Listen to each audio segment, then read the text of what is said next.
मराठीत का नाही म्हटलं नाही, मराठीत खूप ग्रुपिझम आहे, त्यांच्या लॉबीज ठरलेले आहेत, त्यांचे आधीच सगळे कलाकार फिक्स झालेले असतात आणि मग जो काही गाव राहिलेला असतो 1-2 दिवसाचा इतकं कॅरेक्टर तितकं त्याच्यासाठी आपल्याला बोलवलं जातं.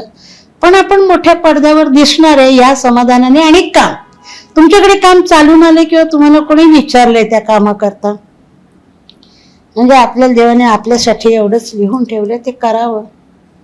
काही लोक पैसेही देत नाहीत, काही बोलता येत नाही आणि आम्ही कुठे दाद मागू शकत नाही याची.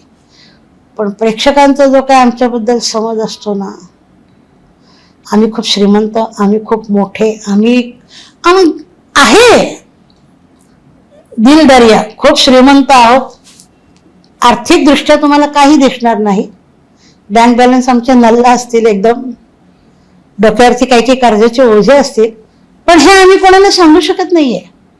बाकी बाजू वेगळ्याच असतात. इतर आज मी मिस्टर गेल्यानंतर ह्या कलेच्या जीवावरती आज मी माझ्या मुलींची लग्न केलीत, त्यांची बाळणपण वगैरे सगळी व्यवस्थितरित्या पार पाडली.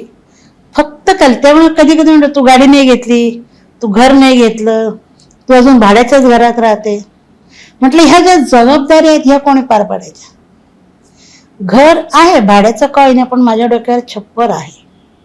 दुसरी गोष्ट, गाडी काय आता आज ओला बोलवली तर दारामध्ये येते, इथं बसायचं तिथं उतरायचं. म्हटलं तो उगाच हत्ती पाळू कशाला मी, पुन्हा ड्रायव्हर ठेवा, त्याचा पगार मला एवढं कोणी परडे देत नाही.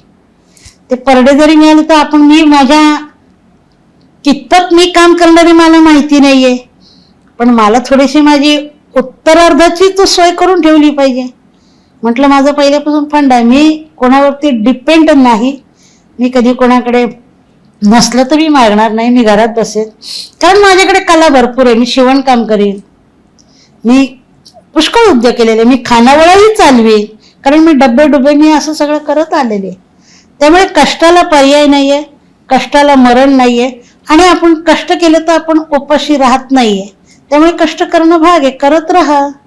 आणि मी ते करत राहते. काम मिळालं मी आनंदी आहे, काम नाही मिळालं तरी मी खूप आनंदी आहे. मग माझं वाचन असतं, मग कुठेतरी मी अभिवाचनाला जाते, मग कधीतरी मी वर्कशॉप घेते ऍक्टिंगचे. मग त्यांना पैसे नाही, कारण गरीब मधले मुलं येतात, त्यांना एवढे पैसे नका देऊ पैसे, पण आवडीने शिका, कला जोपासा. कलेवरचं म्हणजे कसं नाही मिळत म्हणजे बरेच जण अशी सोडून देतात, नाही पैसे मिळत ना, याच्यात काही हे नाही. मला ते नाटकांबद्दल आता नाटकाला खूप चांगले दिवस आलेत, पण आजही वाचले नाही की हे म्हणतात की पैसे हे वाढवायला पाहिजे, तिकीट वाढवायला पाहिजे. मराठी माणूस नॉन महाराष्ट्रीयन पण लोक नाटकाला येतात, पण वारेवर तुम्ही तिकीट वाढवले तर कुटुंबासहित माणूस येत नाही, एकटा माणूस येऊ शकतो. पण कधी कधी वाटतं की नाही कुटुंबाला दाखवलं पाहिजे. म्हणजे तुम्ही ते ह्याच्या काय ते मल्टीला वगैरे जाऊन बघतात, तिथे आता तुम्हाला खाणं पिणं पण तुमचं नेता येत नाही.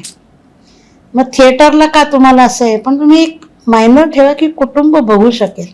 कारण एक मेव महाराष्ट्र असा आहे ना की तिथे ही नाट्य चळवळ चालू आहे आणि नाटकं चालू आहेत. ते परेश रावल पण आपलं फार कौतुक करतात ते मराठी कलाकारांचं. त्यानंतर ना कलाकार मराठी असले की मला आठवतं मी हिंदी पिक्चर केला होता, मनोज वाजपेयी आणि अन्नू कपूर होते, सूरज पे मंगलवारी जी स्टुडिओचा होता. तर असं आम्ही काहीतरी बोलताना असं मी गेले आणि सुप्रिया होती त्याच्या पिळगावकर,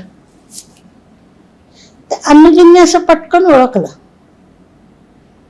मैडम आप थिएटर से हो क्या? म्हटलं हाँ सर. वही तो आप ये मराठी थिएटर वाले होते ना, बहुत शार्प होते. ही पावती आहे आपली की जे आपण करतो ते योग्य करतो, चांगलं करतो. त्यांना ते पाहिजे असतं. म्हणजे ते नाचबीच होता त्याच्यामध्ये, तो मनोज वाजपेयी नाचतायत वगैरे, मी पण त्यांच्या मागे, तर ते असे पतंगच तुम्ही मागे चक्री धरून नाचते वगैरे, तर त्यांना ज्याने ते त्यांनी बघितलं होतं कि ये जो ऑन मौके पे ये जो करना होता है इंस्टेंट में, वो बहुत बढ़िया होता है. म्हटलं बात झालं आपल्याला. बाकी देशातले कोणती नटी बिटी मला काही फार माहिती नसतं, कारण माझं फक्त एक फोकस असतो माझ्या कामाकडे. मी फार चौकशा करत नाही. मराठी मनोरंजन सृष्टीमधील मालिका, चित्रपट, नाटक तसेच कलाकारांबद्दलच्या नवीन अपडेट्स जाणून घेण्यासाठी नक्की सबस्क्राईब करा इट्स मज्जा मराठी या आपल्या नवीन यूट्यूब चॅनलला.